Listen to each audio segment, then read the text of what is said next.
भारत ने एक बार फिर पाकिस्तान की नींद उड़ा दी। रक्षा मंत्री राजनाथ सिंह के सिंध पर बयान ने दोनों देशों के बीच नए विवाद का तांडव मचा दिया है। पाकिस्तान इसे हिंदुत्व का विस्तारवाद बता रहा है, लेकिन क्या सच में भारत की मंशा यही है या केवल ऐतिहासिक और सांस्कृतिक जुड़ाव की बात की गई है? इस बयान ने न सिर्फ राजनीतिक हलकों में हलचल मचा दी है, बल्कि सिंधी समाज के दिलों में भी एक नई उम्मीद जगा दी है। नमस्कार दोस्तों, आप देख रहे हैं इंडिया डेली का डिजिटल प्लेटफॉर्म और मैं हूं आपके साथ तान्या जानी। नमस्कार, मेरा नाम है जिया कौशिक। एक बयान जिसने पाकिस्तान की नींद उड़ा दी है, एक वाक्य जिसने नए भू राजनीतिक तूफान को जन्म दे दिया है और एक सवाल जिसने दक्षिण एशिया की राजनीति में नई बहस छेड़ दी है। क्या सिंध भविष्य में भारत का हिस्सा बन सकता है? रक्षा मंत्री राजनाथ सिंह के सिंध पर दिए गए बयान के बाद पाकिस्तान में हड़कंप मच गया है। पाकिस्तान इसे हिंदुत्व का विस्तारवाद बता रहा है, जबकि भारत में लोग इसे ऐतिहासिक और सांस्कृतिक जुड़ाव की बात मान रहे हैं। क्या पाकिस्तान सच का सामना करने से डर रहा है या फिर वास्तव में भारत की भविष्य का रणनीति का संकेत यहाँ दिया गया है? आज के कार्यक्रम में हम इस मुद्दे की गहराई तक जाएंगे। इतिहास, राजनीति, भावनाओं और जमीनी हकीकत के हर पहलू को विस्तार से समझेंगे। और खास बात यह है कि यह विवाद सिर्फ दो देशों की राजनीति तक सीमित नहीं है। ये बहस वहां के लोगों, उनकी पहचान, उनके संघर्ष और उनकी आकांक्षाओं पर भी असर डालती है। सिंधी समाज दशकों से पाकिस्तान में आर्थिक और सांस्कृतिक शोषण की शिकायत करता रहा है और इस पृष्ठभूमि में राजनाथ सिंह का यह बयान कई लोगों के लिए उम्मीद की आवाज बना है। पाकिस्तान इसे खतरे की घंटी मान रहा है, लेकिन वास्तव में खतरा किसे है, भारत को या पाकिस्तान के भीतर मौजूद अस्थिरता को? आज हम विस्तार से इस मुद्दे पर चर्चा करेंगे कि सिंध का मुद्दा क्यों इतना संवेदनशील है, सिंधी समाज किन परिस्थितियों से गुजर रहा है, पाकिस्तान क्यों बौखलाया हुआ है और भारत ने ये बयान क्यों दिया है। तो चलिए शुरुआत करते हैं पूरी कहानी से।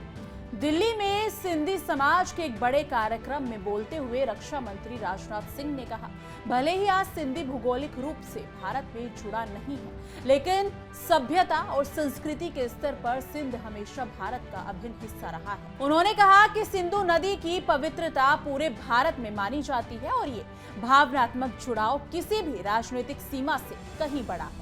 और फिर उन्होंने एक ऐसी लाइन कही जिसने पाकिस्तान को पूरी तरह अस्थिर कर दिया। भविष्य में परिस्थितियां बदल सकती हैं और सिंध फिर से भारत से जुड़ सकता है। ये बयान सिर्फ एक सांस्कृतिक टिप्पणी नहीं, बल्कि पाकिस्तान की राजनीतिक संतुलन के लिए भी चुनौती था। बिल्कुल, कार्यक्रम में राजनाथ सिंह ने बीजेपी के वरिष्ठ नेता लाल कृष्ण आडवाणी का भी जिक्र किया, जो खुद विभाजन के समय सिंध से भारत आए थे। उन्होंने कहा कि सिंधी हिंदू समाज आज भी सिंध से अलग होने को दिल से स्वीकार नहीं कर पाया, क्योंकि वहां की मिट्टी से उनका हजारों साल का रिश्ता रहा है।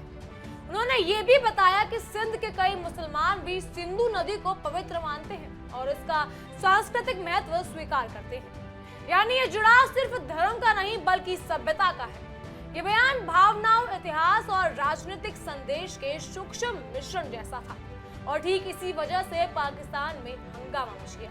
बिल्कुल, राजनाथ सिंह के भाषण के कुछ ही घंटों बाद पाकिस्तान का विदेश मंत्रालय सामने आया और उसने भारत पर तीखे आरोप लगाए। पाकिस्तान ने कहा कि ये बयान हिंदुत्व के विस्तारवाद की मानसिकता से प्रेरित है और ये अंतर्राष्ट्रीय कानून और देशों की संप्रभुता का उल्लंघन है। उनका कहना था कि ऐसे बयान क्षेत्र की शांति को खतरे में डालते हैं और ये खतरनाक राजनीतिक खेल है। पाकिस्तान ने भारत को यह भी सलाह दी कि वो पहले अपने देश में मौजूद माइनॉरिटी समुदाय की सुरक्षा पर ध्यान दे। पाकिस्तान ने अपने पुराने फॉर्मूले के अनुसार कश्मीर और भारत के पूर्वोत्तर का मुद्दा भी उठा दिया। लेकिन यहाँ असली प्रश्न ये है तान्या कि पाकिस्तान इतना डरा हुआ क्यों है? क्या सिर्फ एक बयान से उसकी नींव हिल सकती है, या फिर पाकिस्तान जानता है कि सिंध के अंदर असंतोष की आग बहुत गहरी है और अगर वो भड़की तो उससे निपटना उसके लिए मुश्किल हो जाएगा। पाकिस्तान की प्रतिक्रिया अत्यधिक भावनात्मक और बेचैन दिखाई दी है, मानो किसी ने उसकी सबसे कमजोर नस पर हाथ रख दिया हो। सिंध पाकिस्तान की अर्थव्यवस्था के लिए बेहद महत्वपूर्ण है। कराची पाकिस्तान का सबसे बड़ा बंदरगाह, उद्योग, व्यापार और गैस के बड़े भंडार सिंध में है और यही वजह है कि पाकिस्तान सिंध के भीतर बढ़ते अलगवाद विचारों को लेकर डरता है। सिंध पाकिस्तान के भीतर सबसे ज्यादा असंतोष प्रांतों में गिना जाता है। विभाजन के बाद से ही सिंधी समाज ने आर्थिक शोषण, सांस्कृतिक दमन और संसाधनों के असमान वितरण का आरोप लगाया है। सिंधी राष्ट्रवादी सरकार पर यह आरोप लगाते हैं कि पंजाब प्रधान सरकार सिंध के संस्थानों का दोहरण करती है, लेकिन बदले में वहां के लोगों को कुछ नहीं मिलता। सिंध की पहचान, उसकी भाषा और उसकी सांस्कृतिक विरासत को कमजोर करने की कोशिशों का आरोप भी लंबे समय से लगता रहा है। 1972 में जीएम सैयद ने सिंधु देश आंदोलन की शुरुआत की, जिसमें सिंध को एक स्वतंत्र देश बनाने की मांग उठाई गई। जीएम सैयद का मानना था कि पाकिस्तान में सिंधियों के साथ आंतरिक उपनिवेशवाद जैसा व्यवहार किया जाता है। यह आंदोलन आज भी जीवित है, भले ही उसे पाकिस्तान की सेना की ओर से कठोर दमन का सामना करना पड़ता हो।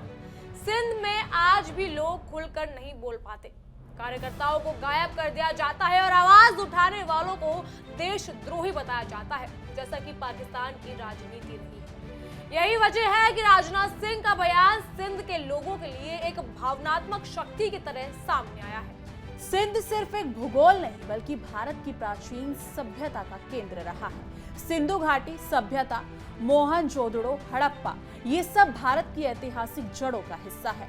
संस्कृत शब्द सिंधु से ही इंडिया और हिंदुस्तान शब्दों की उत्पत्ति हुई, यानी भारत की पहचान की जड़ें सिंध में ही है। सिंधु नदी पर आधारित संस्कृति भारत के इतिहास, धर्म, व्यापार, ज्ञान और पुराणों का आधार रही है।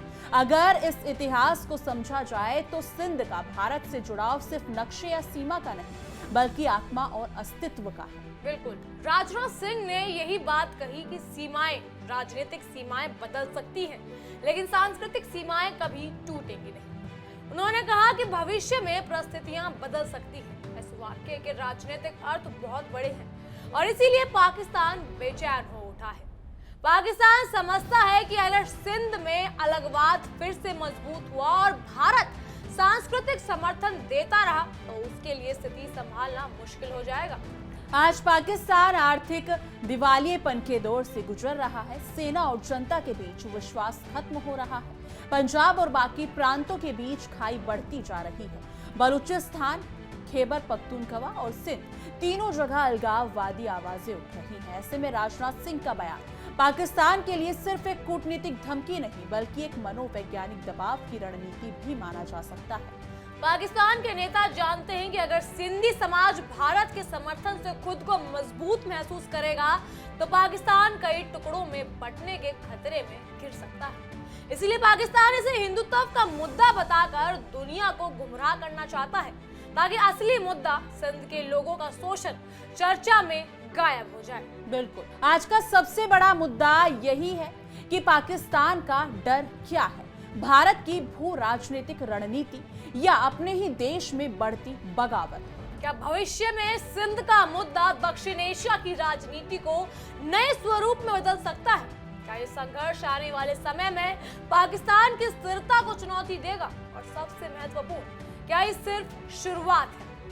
जी हाँ, बिल्कुल, लेकिन इस मुद्दे पर आपकी क्या राय है? जिस हिसाब से राजनाथ सिंह के बयान के बाद पाकिस्तान में हलचल मची हुई है, इस पर आगे और क्या कुछ हो सकता है, ये देखना काफी महत्वपूर्ण है।